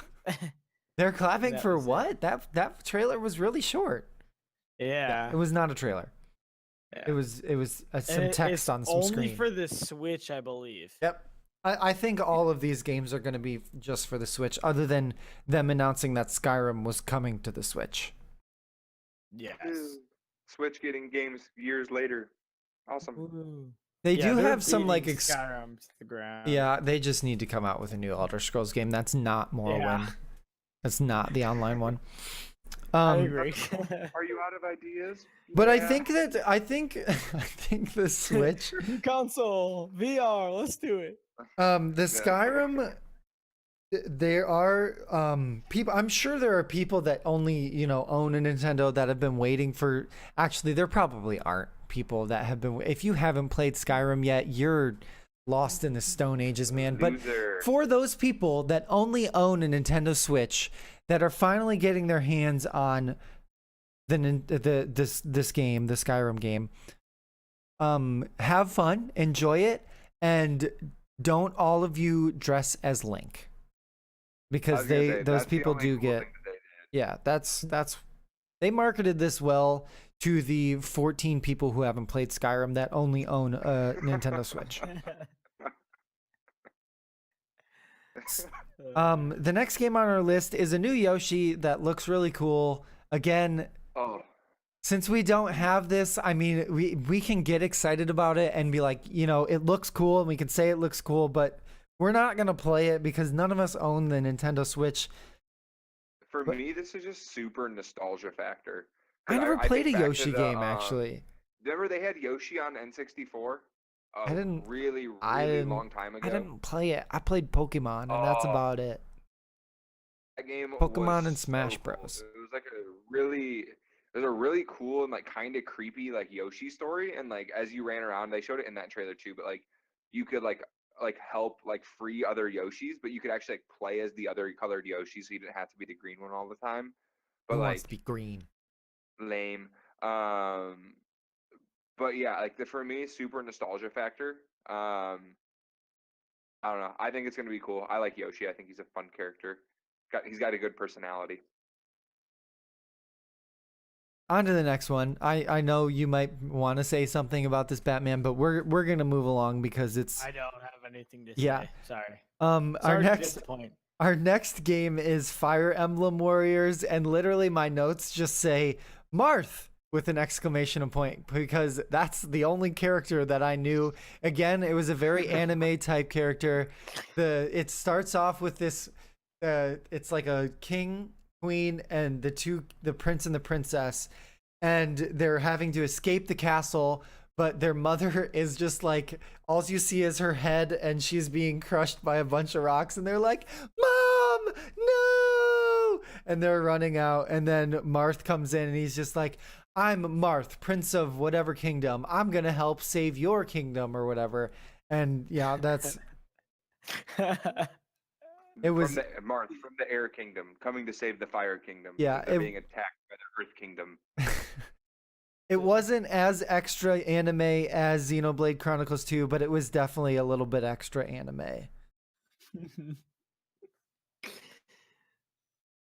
Next, second to last, we won't hit on this again very long, is the Legend of Zelda DLC. If you own this game, the DLC is coming out pretty soon here. It looks pretty cool. I don't even remember what it was though, if I'm going to be completely honest. What's coming? What's this DLC package? It is called I think it's just more like it's exploration. Master Mode and Champions Ballad DLC. What does this mean? Give me just a second. Let me scan. Oh. Scan a quick article. Probably get most of it wrong. I mean, think it's yeah. They're just like, it looks like they're. I'm guessing by the title, they're adding some sort of like gameplay plus mode, or like like where right from the beginning it's harder. Let's see here. The DLC will come in 3 separate packs and available only in the Season Pass bundle. Nintendo. The first expansion is It's going to add a King of Trials challenge Yeah. mode, a hard mode for the gameplay, additional map features, which I'm sure it's got something to do with the mini map, which they probably have gotten feedback on. And then the second DLC pack is going to add story, like more story to the game, a dungeon, and more of the challenge modes that get introduced in the first DLC pack. Yeah, so they're basically just adding more stuff into the game to keep their players occupied. So now here we're gonna move on to our final E3 game, which is kind of an odd game to me. It's Super Mario Odyssey, and Ooh, you missed one. You missed one. What one? The Pokemon RPG game. They just kind of announced it. They didn't. Yeah, really say anything about they it. didn't Just say don't any. have notes. Yeah, I should but- say that they announced a new Pokemon RPG that's coming to the Nintendo Switch. If it's anything though, like just like my thing on it is if it's anything like the transition of the Zelda games to the Switch for a game like this for a Pokemon game that's traditionally been a handheld game to get a Switch exclusive type game, like this could be like a very, very epic Pokemon game that people have been waiting a really long time for. If you're like older like us and played all the games. Yeah, I might buy this one, depending on how stupid the Pokemon are. Because if the Pokemon are really stupid, I'm not buying it. I would guess at this point, you'd like to think that they're not gonna. I think this is gonna be one. I think they're gonna stick more to the core fans at first. So I hope they only do like generation like red and blue, silver and gold, and then like maybe sapphire and ruby. Because for the long-standing fans, like that's kind of when I lost interest in it. But but I mean, it could be very ambitious because Zelda on the Switch is obviously like very far and different than Zelda even on like the Wii U. They did a lot with that game. They could do a ton with this Pokemon game and kind of create like the ultimate Pokemon like RPG adventure, which would be awesome. And I gotta say this, Nintendo people, if you're listening to me, I will buy a Nintendo Switch and this Pokemon game if it's awesome. And if it's the Pokemon don't suck. If you make new Pokemon and they're stupid, I'm not buying your console and this game. It's not gonna happen. So yeah, Nintendo, take note because he's your biggest Yeah. fan. Yeah. I'm super excited. I'm like trying to really hold my excitement in for this because I love Pokemon. Who doesn't fucking love Pokemon? And the reason I stopped playing is because the Pokemon I didn't like them anymore. Well, they've got like 900 of them now. Yeah, Like, you don't need Arceus any has- new ones.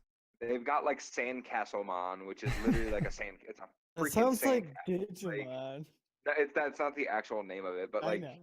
it's literally called like Castly or something, and it's a sandcastle, and then it evolves into like a bigger sandcastle.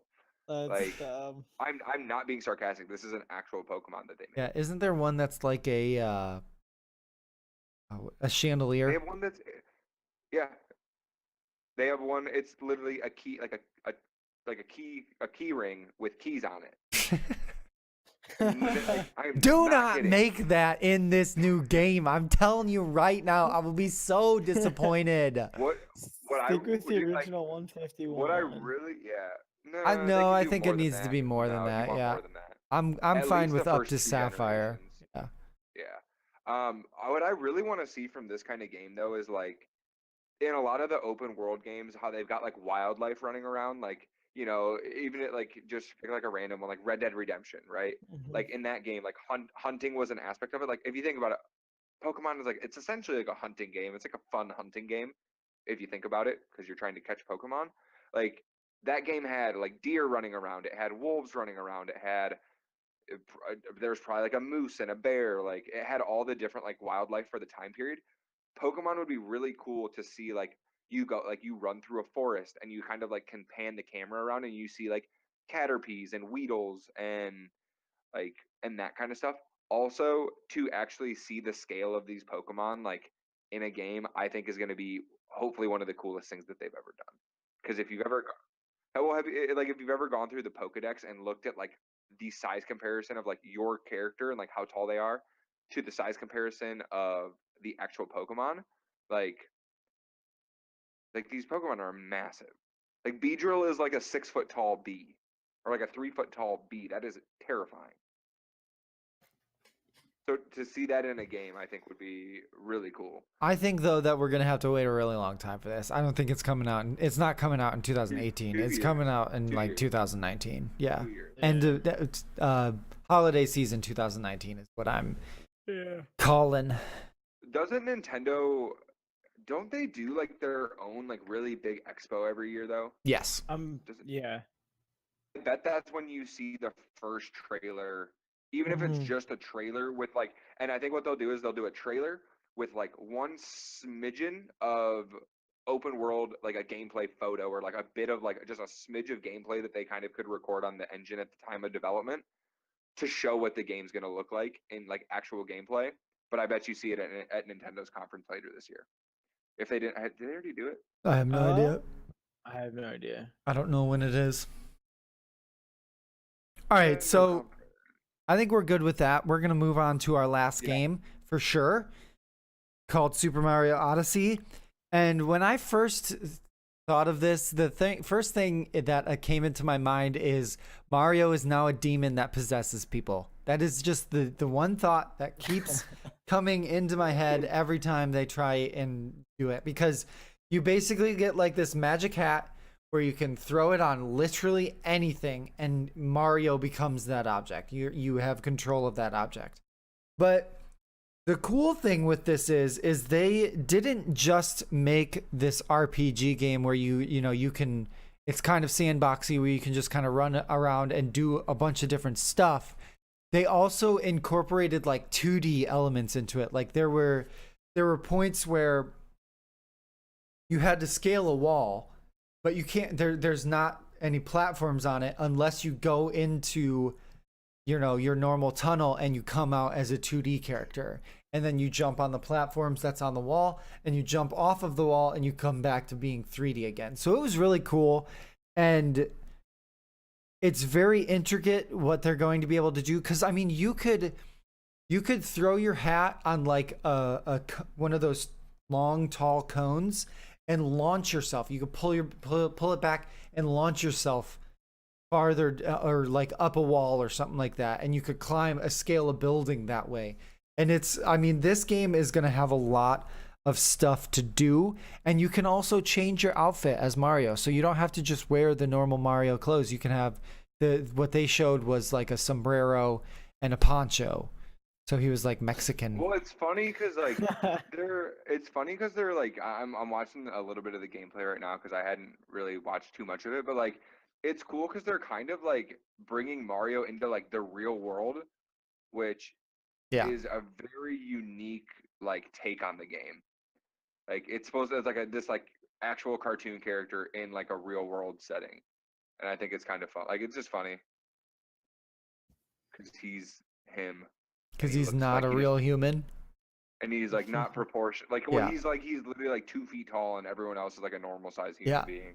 And Yeah, he's but- very pudgy. Yeah. But that's like the stereotypical plumber, right?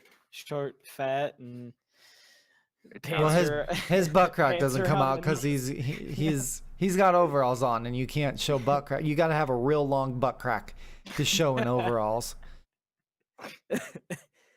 So yeah, that they showed a lot of gameplay for this, and also came out with a release date of October 27th. So for you Nintendo fans out there, pick that up. It's going to be real cool. But I'm sure you know that already. So, anybody got anything else to say about any other games? No.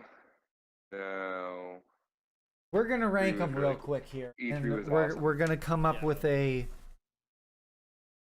Can we do we want to do it like by developer or like? I would say like Nintendo. Honestly, I feel like you almost have to leave Nintendo out of it because their games are so unique. Like, Well, I can tell you this: Nintendo beat Bethesda. Bethesda is dead ass last.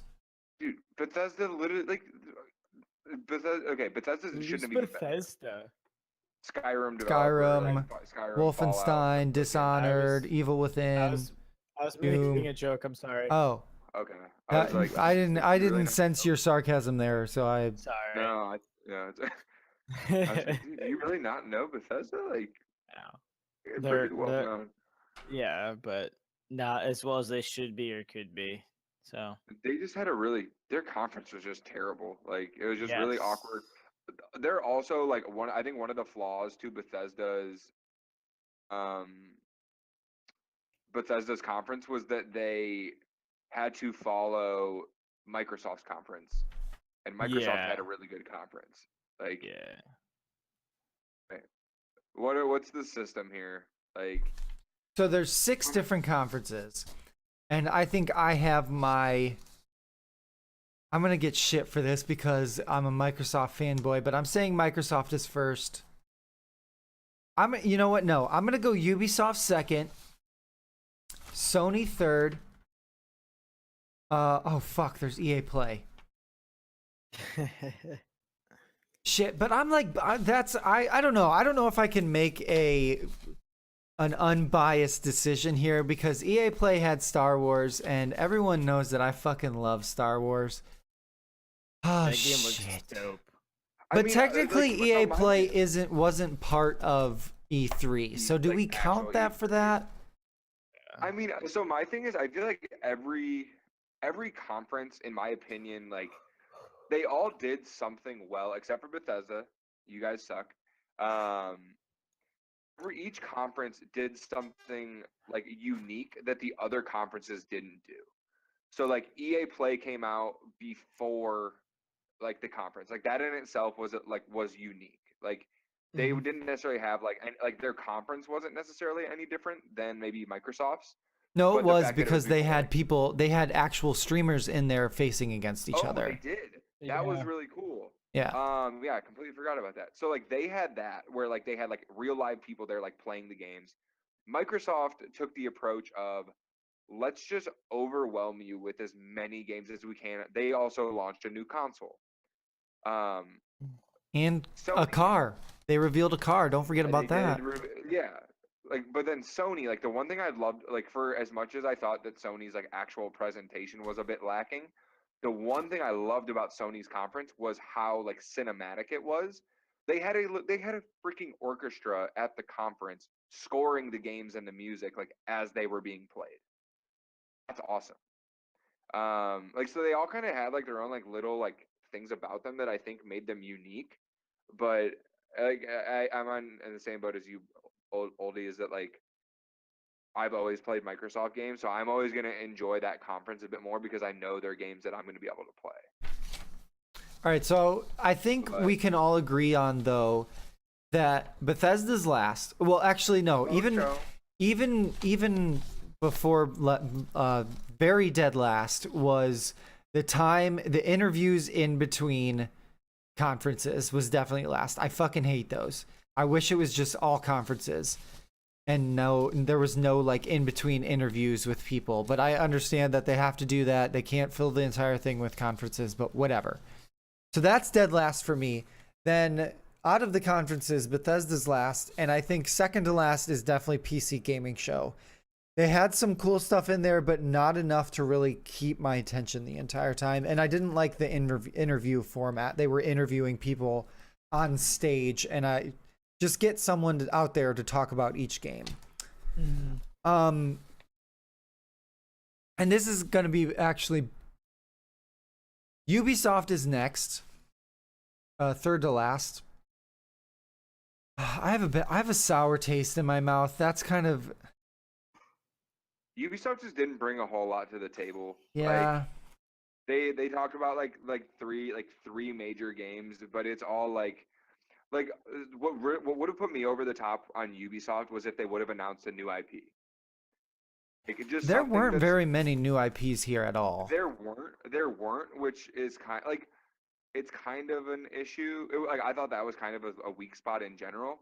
But like Ubisoft's just one of those things where like their entire conference was just like the fifth game like rendition of this game, the third rendition of this game. Like it's like okay, like you've got your series, but like if they would have just maybe talked about something that they hadn't quite done yet, would have been. And they Yeah, did. so I I'm mean, I gonna guess say, all right, then I'm gonna put they did, Ubisoft but there. I'm gonna put Ubisoft yeah, third to last. And also, they're kind of awkward. Their presenters are kind of yeah, awkward. they're super well. They're super French. Like Not Yeah. that I don't mean that in a bad way, but like they're super French, so like their speakers, they don't have the strongest speakers, which makes sense. Like, but because they bring the developers of the games out, but like I'm justifying this it right makes now. Just Dance 18 is the reason that they're third to last. Then I'm going to put Nintendo after them because although, they're very Japanese and, they have the super extra anime, they still do a good job at what they're doing. Mhm. Then I'm going to say Sony. And then yeah, Sony and then Microsoft. And I'm going to say EA Play is first. If we're going to put them into the loop, I'm going to say EA Play is first because not only did they announce more stuff from Battlefront, they had 2 new IPs in Anthem and A Way Out. And And then they the both look- Need for Speed Payback. Yeah, And they're- yeah, and their they're- 2 new yeah. IPs are like they're like really unique games. Yeah. Like, for Anthem has like it's got a little bit of like a Mass Effect-y vibe to it, but like it in itself is its own game. Like it's very like they're both very ambitious games. And although I don't give a shit about FIFA, Madden, NBA Live, or Battlefield 1, I mean, those are still on there. And it's not like they did a bad job presenting those. There is a market to those games. That's why they make them. And I think they did a good job marketing to those consumers. So yeah, I agree. EA Play 1, Microsoft 2, Sony 3, Nintendo 4, Ubisoft 5, PC Gaming 6, and Bethesda 7. Last. Are we agreeing on this? Yeah, I would say Microsoft and Sony are probably interchangeable depending on what console you own, because Yeah. you're gonna like Mhm. probably one more than the other. Because I mean, realistically, the only reason Microsoft's was any different than Sony's was because they talked about 42 games. It was just a flash. Also, though, original put the Xbox volume games down. backwards compatible, and Ori and the Ooh, Will of never mind. Wisps. Yeah, They talked yeah, about Shadow of never War. mind. I What else lied. is I changed there? my mind. Yeah. I agree with the rating now. Yeah. I mean, I forgot. I think the Ashen. backwards compatibility thing in its own is enough to put it Forza, over the top. Pub on console, State of Decay 2, Dragon Ball Z Fighter Z. Yeah, definitely.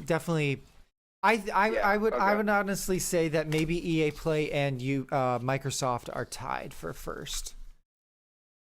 Because Microsoft put some good shit out there.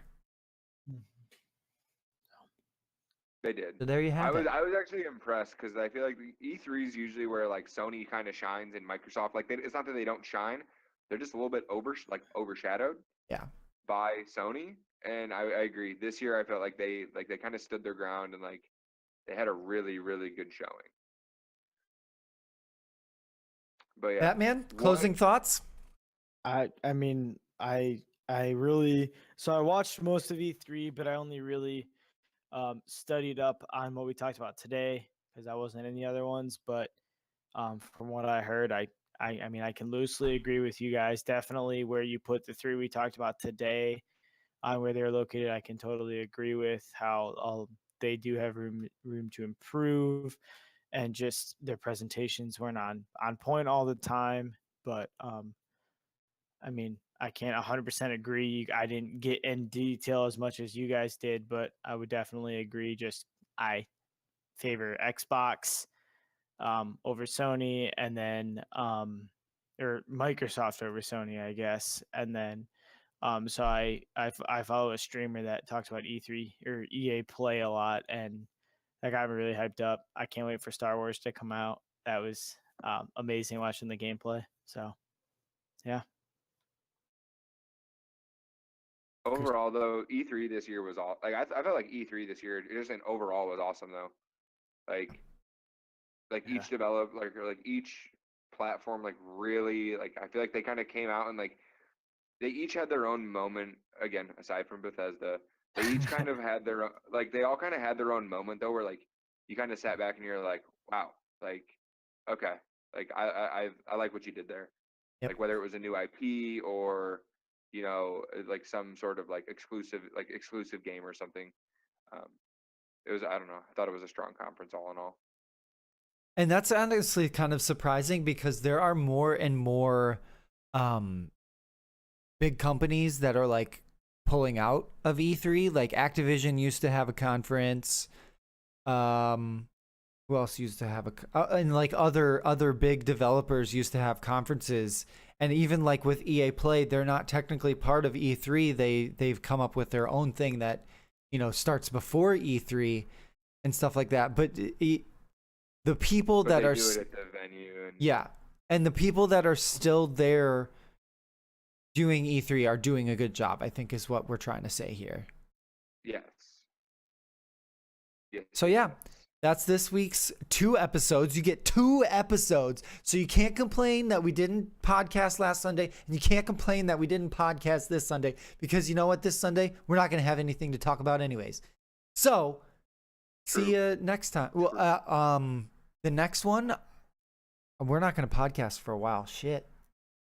Just like a week and a half. Nope, because unless you want to do it by yourself, you want to figure out how to do it by yourself, because I'm going to be on vacation for not this upcoming Sunday, but the Sunday after that. So we're not going to have a podcast next Sunday, and we're not going to have a podcast the Sunday after that.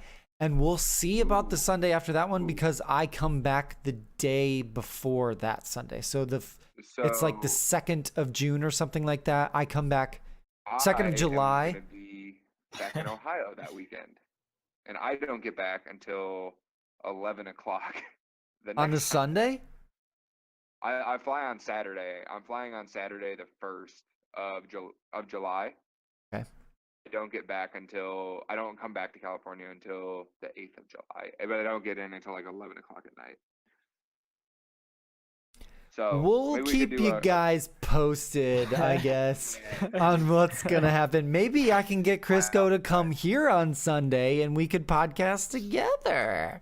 You guys can hold hands. Yeah. I'm open to it. I'm going to already be driving like crazy the first like 3 or 4 days anyway, so why not? It's only another hour and a half.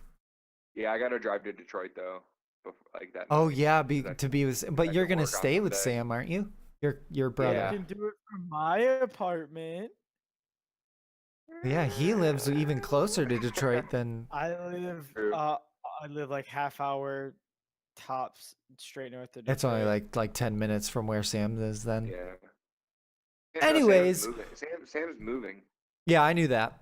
Don't let Sam move, and then you're really close to me.